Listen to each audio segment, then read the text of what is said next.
Darling Krishna ನನ್ನ close friend, ನನ್ನ best friend. Video ಇರ್ಬೇಕು, ನೋಡಿರ್ಬೇಕು ಎಲ್ಲರೂ. Best friend.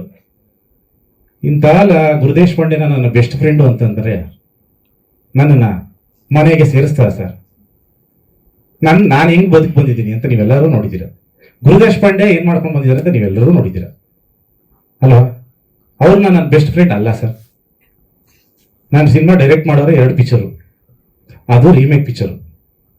ರುದ್ರ ತಾಂಡವ, ಜಾಂಜನೆ ಜರದನ್, ಒಂದು ತಮಿಳಿನ ರೀಮೇಕು, ಇನ್ನೊಂದು ಮಲಯಾಳಂ ರೀಮೇಕು. ನಾನು ಅವ್ರ ಜೊತೆ ಯಾವ ಕತೆ ಡಿಸ್ಕಸ್ ಮಾಡಲ್ಲ ನಾನು ಸರ್. ಕತೆ ಡಿಸ್ಕಸ್ ಯಾರ ಹತ್ರ ಮಾಡ್ತೀನಿ? ಶಶಾಂಕ್ ಸರ್ ಹತ್ರ ಮಾಡಿದ್ದೀನಿ ಸರ್ ಕತೆ ಡಿಸ್ಕಷನ್. ಶಶಾಂಕ್ ಸರ್ ಹತ್ರ ಹೇಳಿದ್ದೀನಿ, ಯಾಕಂದ್ರೆ ಅವರು ರೈಟ್ರು. ಅಂಥವ್ರ ಜೊತೆ ನಾನು ಕೆಲಸ ಮಾಡಿದ್ದೀನಿ, ಅಂಥವ್ರ ಜೊತೆ ಡಿಸ್ಕಸ್ ಮಾಡ್ತೀನಿ. ಇಂಥವ್ರ ಜೊತೆ ನಾನು ಅವೆಲ್ಲ ಆ ವ್ಯವಹಾರನೂ ಇಟ್ಕೊಳ್ಳಲ್ಲ.